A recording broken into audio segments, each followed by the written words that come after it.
faghfir birahmatika ya arhamar rahimin. Wa sallallahu ala sayyidina Muhammadin wa ala alihi wa sahbihi wa baraka wa sallam. Walhamdulillahi rabbil alamin. Wala haula wala quwwata illa billahil aliyil azim. Amma ba'd. Alhamdulillah, segala puji bagi Allah. Kita panjatkan setinggi-tinggi kesyukuran kepada Allah Subhanahu wa taala di atas kasih sayangnya Allah Taala. Pada malam ini diberi kesempatan dan diberikan ruang dapat kita berhimpun, dapat lagi kita berjumpa setelah daripada cuti yang panjang. Jadi pada bulan Ramadan kita tidak dapat mengadakan sesi pengajian sifat 20. Jadi pada hari ini kita sambung semula pengajian kitab sifat 20 selepas daripada Syawal. Jadi alhamdulillah kita akan sambung pembacaan kitab pada muka surat yang ke-14 bagi kitab Jawi lah. Kalau kitab Rumi itu muka surat ke-9. Qala al-musannif rahimahullahu ta'ala wa nafa'ana bihi wa bi'ulumihi fid darain amin. Allahumma yassir wa la tu'assir wa tatmim bi khair ya karim. Qala al-muallif, kata pengarang kitab, syahdan dengan makna satu peringatan penting.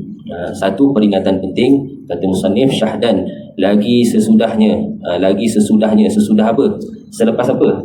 Selepas nyata, sesudah nyata himpunan 50 aqaidul iman itu di dalam kalimah syahadah, di dalam kalimah syahadah yang pertama.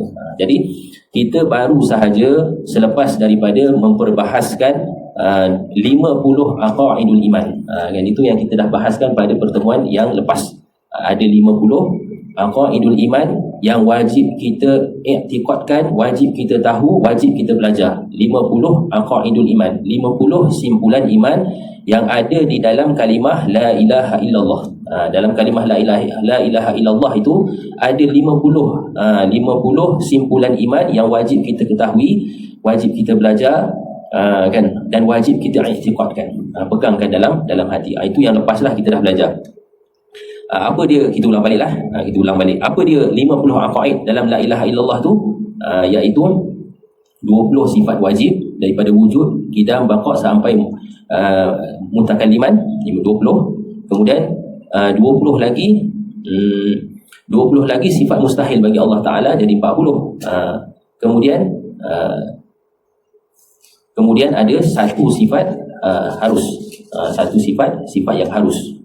Satu sifat yang harus, jadi 41. Kemudian dalam kitab ni dia ada 9 tambahan, 9 aqaid tambahan, 9 aqaid tambahan pada muka surat yang ke berapa? Yang ke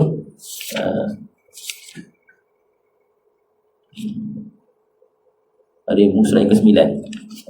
Pada muka surat 9 tu ada 9 aqaid tambahan. Jadi menjadikan pada kalimah la ilaha illallah itu ada 50 aqaidul iman yang wajib kita ketahui, yang wajib kita pelajari, dan wajib kita berpegang dengan 50 aqaid tersebut sebagai seorang yang mukallaf, jadi hari ini kata musannif, maka ditambah lagi di bawah ini dengan beberapa lagi makna syahadah tauhid. Jadi dengan perbahasan pembicaraan yang sebelum ini, antara makna syahadah itu iaitu terkandung di dalam kalimah syahadah itu 50 aqaid, 50 simpulan iman yang kita dah belajar. Kemudian dekat sini ditambahkan lagi apa?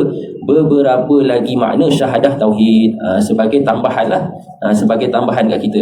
Jadi kalau kita bacakan ataupun kita zikirkan, kita wiridkan, kita amalkan kalimah la ilaha illallah ni, kita baca dengan tahu makna, bukan tahu makna yang zahir sahaja, tapi makna-makna yang tersembunyi di dalam kalimah la ilaha illallah tu kita tahu.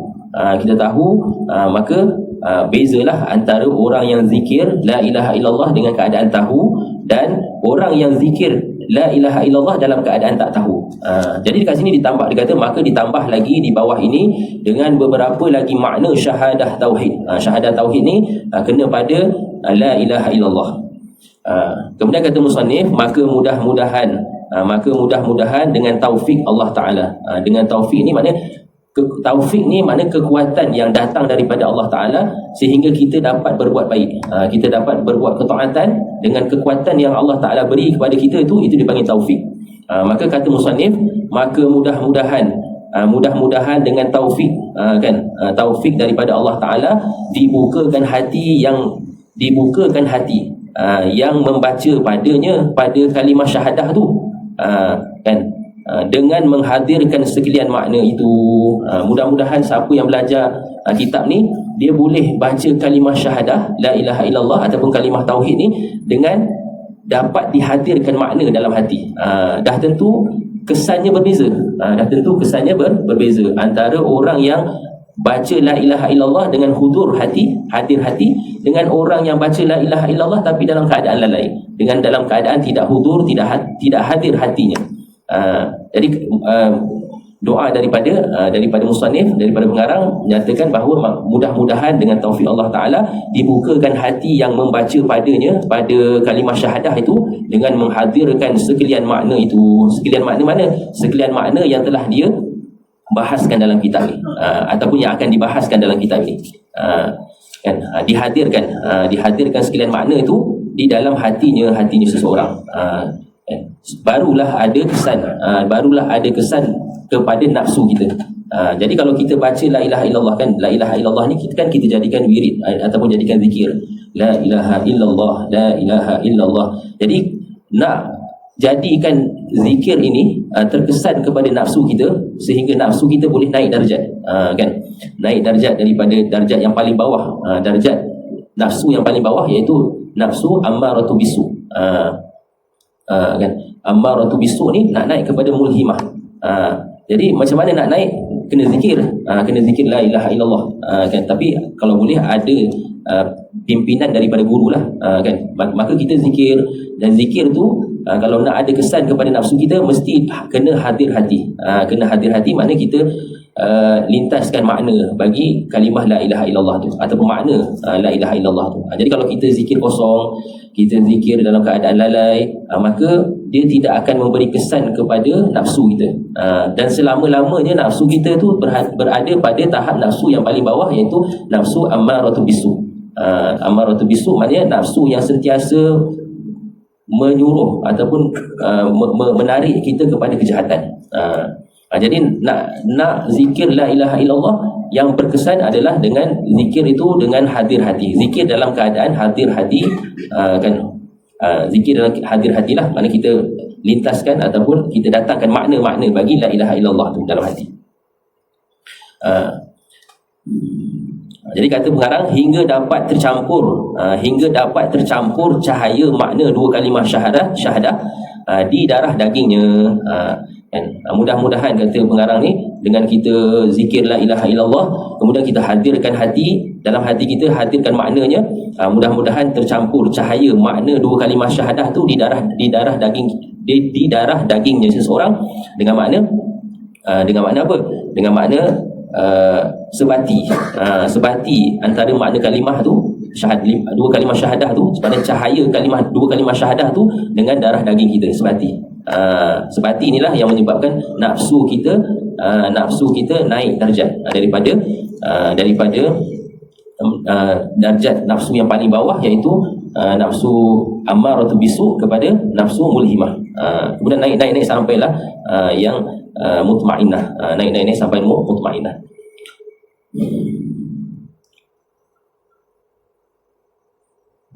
Jadi kata pengarang, mudah-mudahan tercampurlah cahaya makna dua kalimah syahadah itu di darah dagingnya seseorang. Di darah dagingnya seseorang selamanya seseorang itu hidup. Selamanya seseorang itu hidup hingga matinya.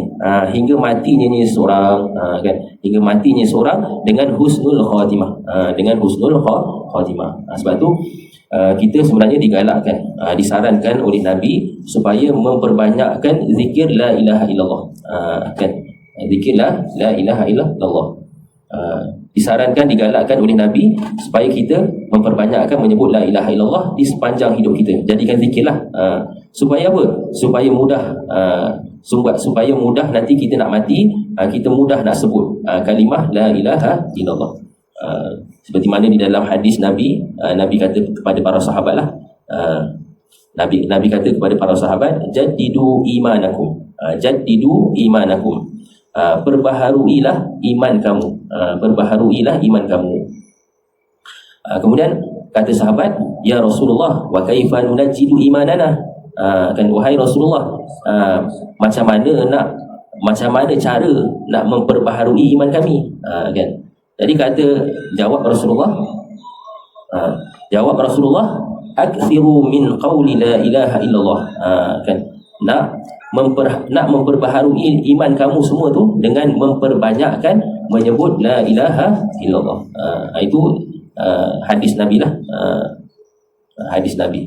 Nabi menyarankan kita supaya memperbanyakkan membaca kalimah la ilaha illallah, dan ianya membantu kita supaya mati dalam keadaan husnul khatimah, iaitu mati dalam keadaan dapat mengucap la ilaha illallah.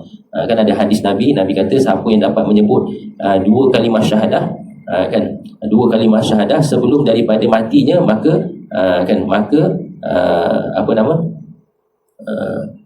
udkhulul jannah, maka dia akan dimasukkan ke dalam syurga. Jadi mudah-mudahan Allahumma ja'alna minhu, mudah-mudahan Allah Ta'ala golongkan kita dengan golongan orang-orang yang dapat mengucap dua kalimah syahadah sebelum daripada kematian, insya-Allah.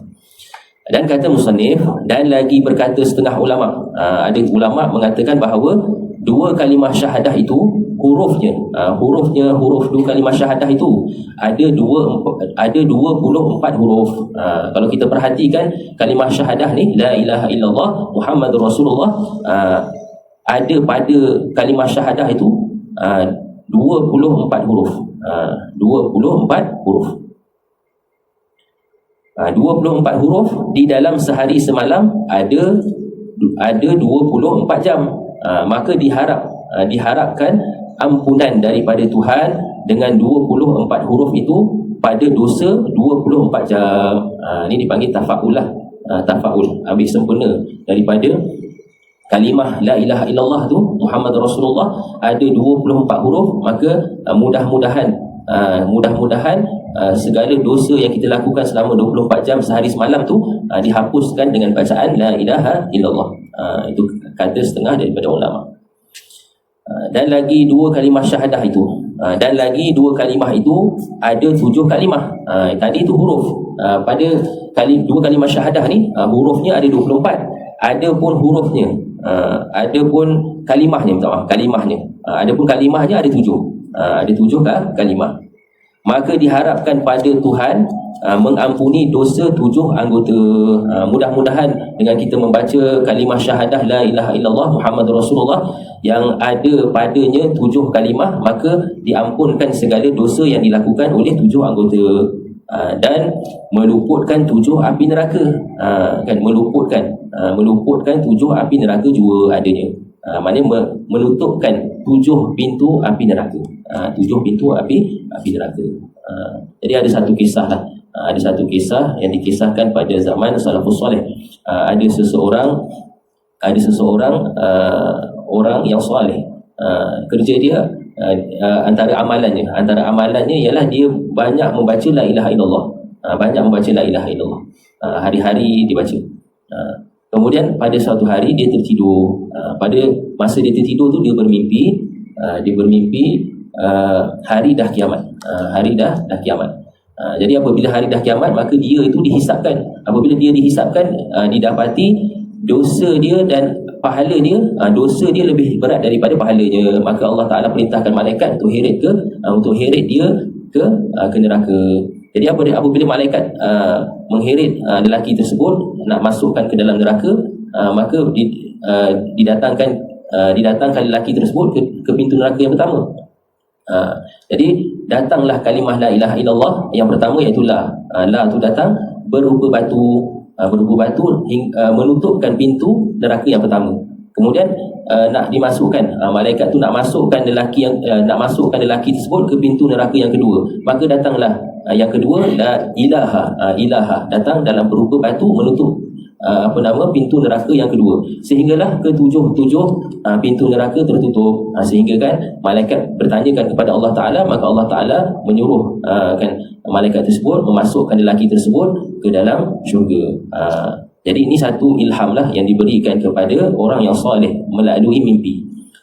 Adapun kita nak kata mimpi ni dijadikan dalil syar'i, tidak juga, tetapi sekadar sebagai dikatakan karamah, kemuliaan ataupun manfaat lah yang kita boleh dapat daripada mimpi orang yang soleh, dan menjadi, boleh kita kata boleh dijadikan sebagai taghrib, kan? Taghrib ni apa?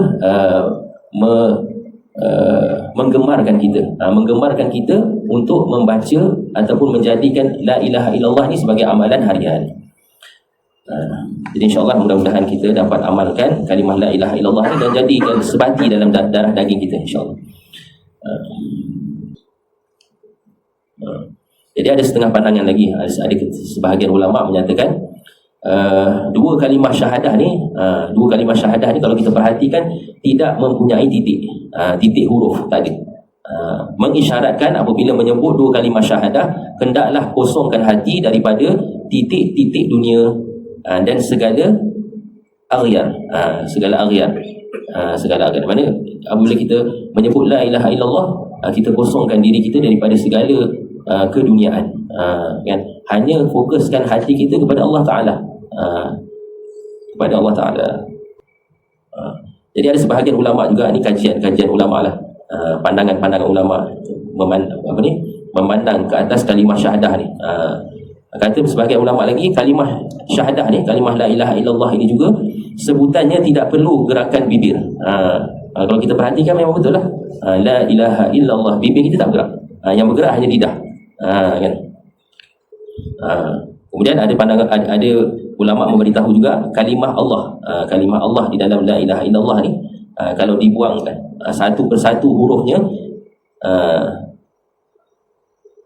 tetap dengan makna Tuhan. Allah, kan? Allah, dibuangkan alif jadi lillah, dibuangkan lam jadi ilah, dibuangkan lam yang kedua jadi hu, semua tertumpu kepada Allah, kepada Tuhan.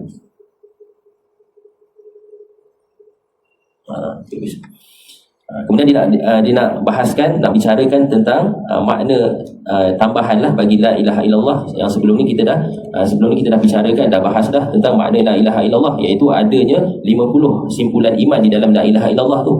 Ini tambahannya. La ilaha illallah dengan makna apa? Tiada Tuhan melainkan Allah. Tiada Tuhan melainkan Allah. Dengan makna apa? Tiada Tuhan melainkan Allah tu dengan makna apa? Dengan makna Allah Ta'ala sahaja Tuhan yang dengan makna Allah Ta'ala sahaja Tuhan. Allah Ta'ala sahaja tu Tuhan. Tiada yang lain. Tiada yang lain daripada Allah Ta'ala sebagai Tuhan. Jadi kita faham daripada makna tersebut, daripada berhimpunnya nafi dan isbat. Berhimpunnya nafi dan isbat. Nafi tu la, isbat tu pula illa. La ilaha illallah. La ilaha illallah tu berhimpunnya nafi dan isbat tu, illa tu dengan makna hudur, tiada yang lain. Tiada yang lain. Jika disebutkan Allahu ilahun, Allahu ilahun, kan? Kalau kita sebut Allahu ilahun, Allah Ta'ala tu Tuhan, itu tak bermakna Allah Ta'ala sahaja Tuhan, seolah-olah macam ada lagi Tuhan. Tapi bila disebutkan la ilaha illallah, didatangkan nafi dan isbat dengan makna Allah Ta'ala sahaja Tuhan, tak ada yang lain. Itu makna la ilaha illallah. Dihimpunkan antara nafi dan isbat. Jadi dekat sini didatangkan 13 makna bagi la ilaha illallah. Yang pertamanya la ma'buda bihaqqin fil wujudi. Tiada Tuhan yang layak disembah dengan sebenarnya. Bila kita sebut la ilaha illallah, maka hadirkan makna bahawa tiada Tuhan yang layak disembah dengan sebenarnya melainkan Allah Ta'ala juga. Allah Ta'ala juga. Illallahu ma'buda bihaqqin, dengan makna hanya Allah Ta'ala sahaja, dengan makna hanya Allah Ta'ala sahaja ialah yang layak disembah dengan sebenarnya. Itu makna yang pertama. Makna yang kedua, ini makna tambahan lah bagi kalimah la ilaha illallah ni, supaya apa? Supaya kita dapat menghadirkan ketika mana kita zikir la ilaha illallah. Makna yang kedua, kata musannif, la mustaghniyan, tiada yang terkaya, an kulli ma siwa, daripada tiap-tiap barang yang selain daripada Allah Ta'ala. Maknanya Allah Ta'ala tak berhajat kepada sesiapa. wa muftaqiran ilaihi kulli ma'adah. Kan, dan berhajat oleh tiap-tiap sesuatu kepadanya, berhajat oleh tiap-tiap sesuatu kepada Allah Taala, kan, illallah, kecuali Allah, mustaghniyan, terkaya ia Allah Taala daripada tiap-tiap sesuatu yang selain daripadanya, wa muftaqiran ilaihi kulli ma'adah, dan tiap-tiap sesuatu, dan berhajat oleh tiap-tiap sesuatu kepadanya. Itu makna yang kedua. Makna yang ketiga, la wajibal wujudi, tiada yang wajib wujud. Bila kita sebut la ilaha illallah, maka kita kena hadirkan dalam hati kita apa? Tiada yang wajib wujud. Tiada yang wajib wujud illallah, melainkan Allah Taala sahaja yang wajib wujud. Hanya Allah Taala sahaja yang wajibul wujud. Kalau ikutkan, kan Allah Taala tu wajibul wujud, dan Allah Taala sahaja yang boleh kita panggil sebagai wajibul wujud, yang wajib ada. Adapun kita ni bukan wajib ada, bukan wajibul wujud. Kita ni jaizul wujud ataupun mungkinul wujud. Kan, boleh ada, boleh tiada. Boleh terima ada, boleh terima tiada. Adapun Allah Taala wajib ada dan tak boleh terima tak ada. Tak boleh terima tak ada. Tak boleh terima tak ada. Itu makna yang ketiga. Kemudian yang keempat, kata musannif, la mustahiqan, kan, tiada yang mustahak. La mustahiqan, tiada yang mustahak, tiada yang berhaklah, mustahak ataupun berhak, li'ibadati,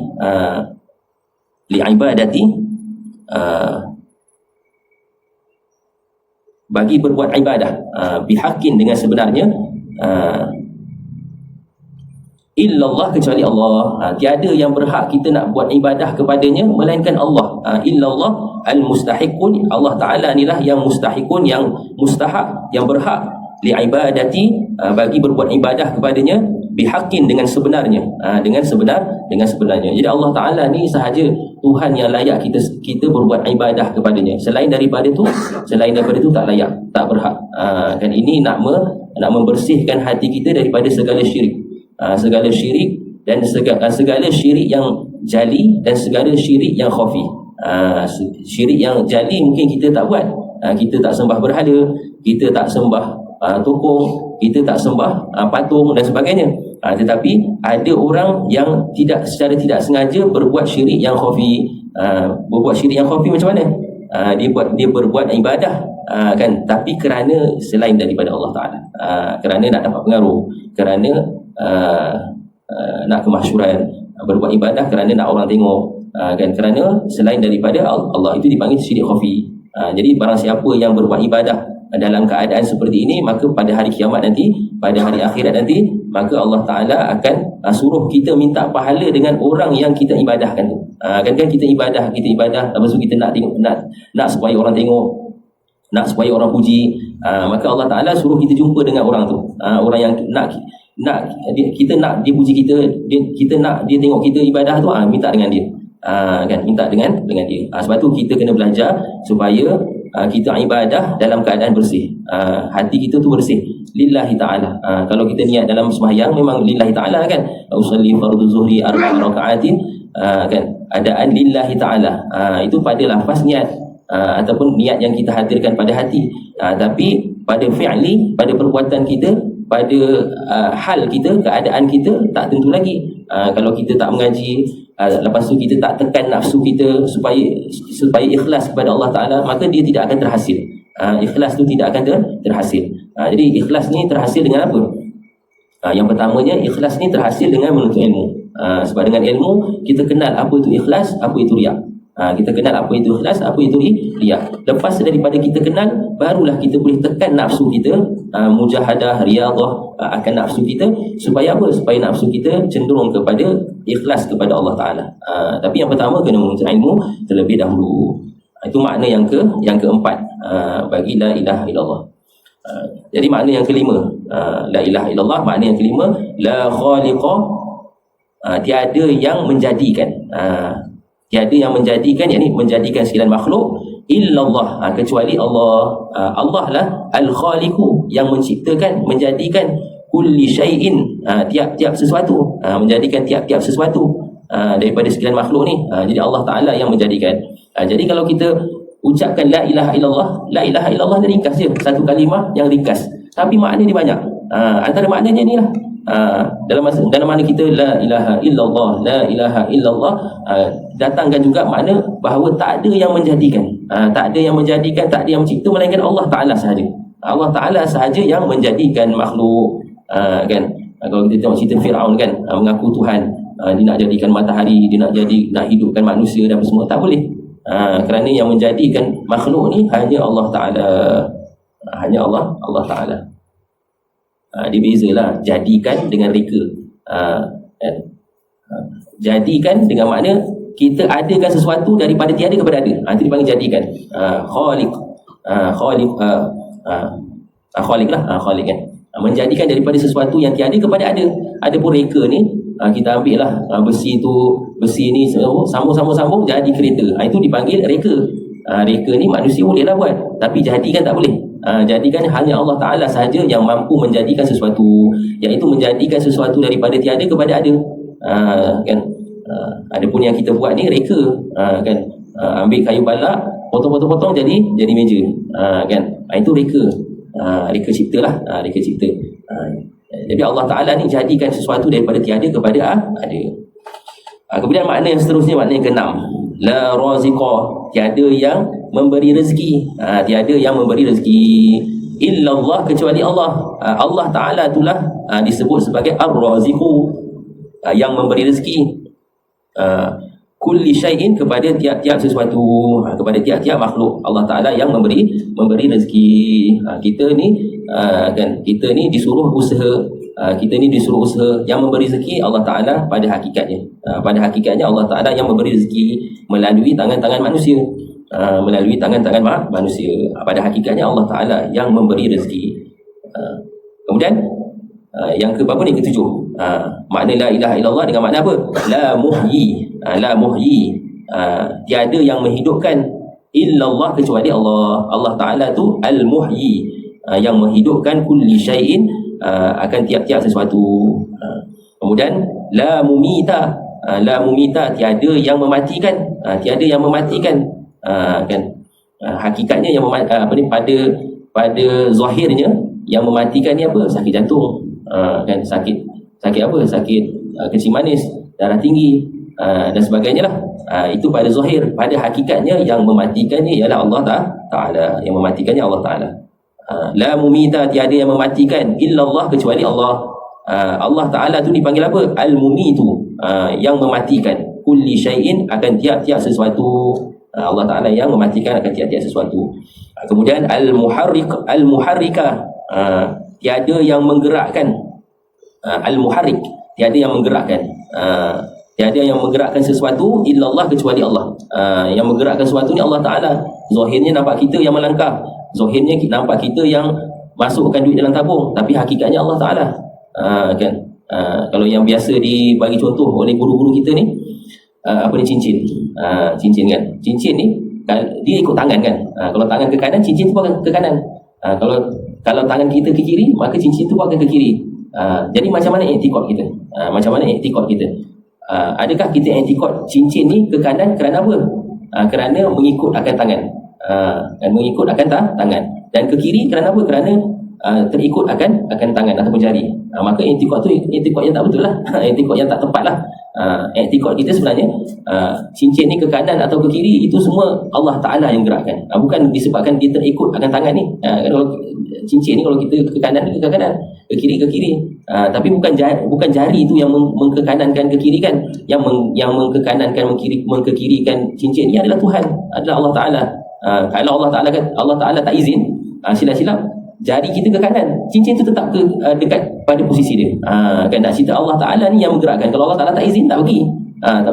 Tangan kita dah ke kanan, cincin tu masih kat tempat dia. Itu nak cerita Allah Ta'ala yang menggerakkan sesuatu.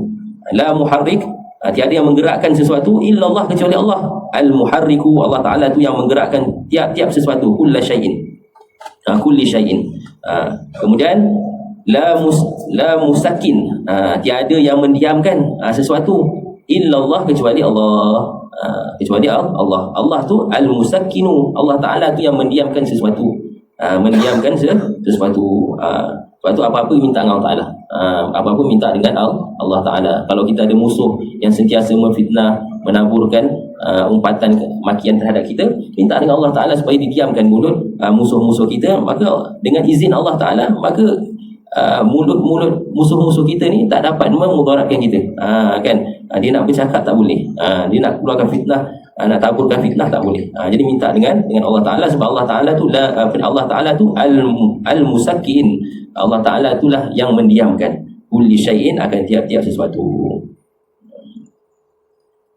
Kemudian la nafi'ah, tiada yang memberi manfaat, tiada yang memberi manfaat illallah, kecuali Allah. Ini i'tikad yang wajib kita i'tikadkan. Tak boleh kita tak tahu bahawa yang memberi manfaat adalah Allah Ta'ala. Kita makan Panadol, kita i'tikad bahawa Panadol itulah yang menyembuhkan, Panadol itulah yang memberi manfaat, maka i'tikad kita adalah i'tikad kufur. I'tikad kufur, i'tikad orang-orang kafir. Tak boleh kan kita ambil ubat sekadar sebagai adat, kan sebagai usaha. Adapun tak boleh kita nak i'tikadkan bahawa Panadol tu yang memberi manfaat, memberi kesembuhan. Kita kena i'tikadkan bahawa Allah Ta'ala yang memberi sembuh. Kan, itu i'tikad ahli sunnah wal jamaah lah, i'tikad yang sebenar. La nafi'at, tiada yang memberi manfaat illallah, kecuali Allah. An-nafi'u, Allah Ta'ala itulah nafi'u, yang memberi manfaat li kulli syai'in, akan bagi tiap-tiap sesuatu. La dharra, tiada yang memberi mudarat illallah, kecuali Allah. Ad-darru, Allah Ta'ala yang memberi mudarat bagi tiap-tiap sesuatu, li kulli syai'in, bagi tiap-tiap sesuatu. Ini sama lah, ini semua makna-makna bagi la ilaha illallah.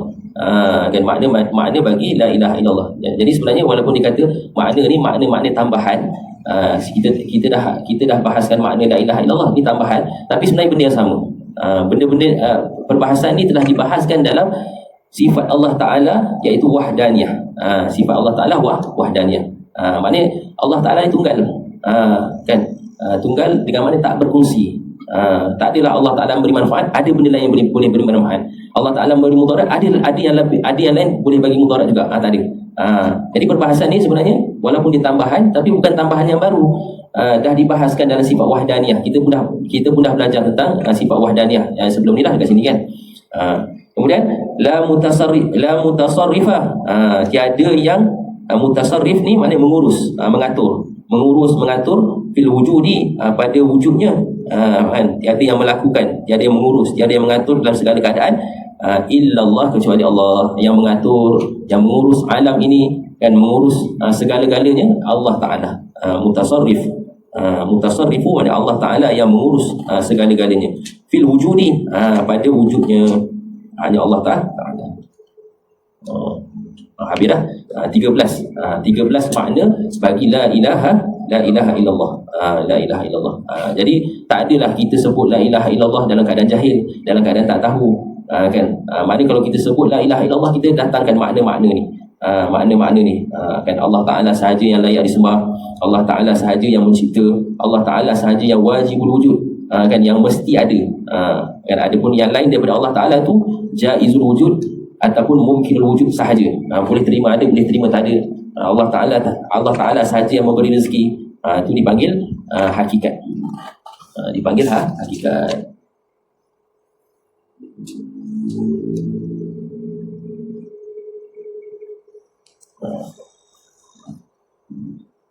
Jadi dalam perbuatan kita hari-hari, yang kita buatlah, kan, apa-apa sahaja yang kita buat, apa-apa sahaja yang kita lakukan, dia terbahagi kepada dua. Satu yang bangsa, yang dibangsakan dengan ikhtiari, pilihan kita. Ada yang dipanggil sebagai ittirari, yang mana bukan pilihan kita. Yang bukan pilihan kita, contoh sakit. Mana ada orang pilih nak sakit, tapi sakit juga. Terjatuh ke, kan, apa-apa. Ada yang ikhtiar kita makan, kita ikhtiar makan. Jadi tak kira sama ada ikhtiari ataupun ittirari, semuanya datang daripada Allah Ta'ala. Jadi inilah yang kita nak fahamkan dalam makna kalimah la ilaha illallah ni. Sama ada benda itu ikhtiari ataupun ittirari, itu semua adalah datangnya daripada Allah Ta'ala. Dan bila kita kata sama ada ikhtiari ataupun ittirari, sama ada pilihan ataupun yang bukan pilihan, semuanya datang daripada Allah Ta'ala, maka apa sahaja yang datang daripada Allah Ta'ala, maka itu baik. Itu baik untuk kita. Kan, apa-apa yang datang daripada Allah Ta'ala itu baik untuk kita. yang terbaik untuk kita. Walaupun pada pandangan mata nafsu kita benda tu buruk, terjatuh, aksiden, kan, apa lagi, di penjara dan sebagainya, kita nampak benda tu tak baik. Tapi bila kita nampak datangnya daripada Allah Ta'ala, maka kita kena iktikadkan bahawa benda tu baik. Benda tu baik. Belum isyak kan? Seminit lagi. Ada cerita ni Nabi nak. Ada satu cerita. Ada satu cerita berkaitan dengan seorang raja dan seorang penasihat. Seorang raja dan seorang penasihat. Yang mana raja ni, apabila dia tanyakan kepada penasihat ni dia tak ada jawapan lain melainkan baik. Dia tanyakan pandangan berkaitan dengan sesuatu, jawapan dia baik.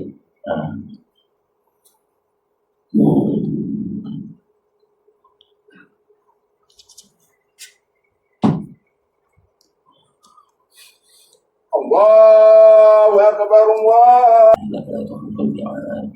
Jadi sambung cerita tadi.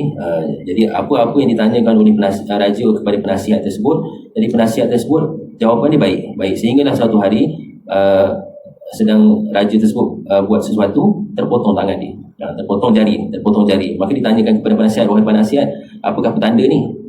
Jadi penasihat tu kata baik. Jadi raja yang tadi tu berasa berang, kan, dengan jawapan daripada penasihat tadi. Dia suruh penjarakan penasihat tadi, penjarakan.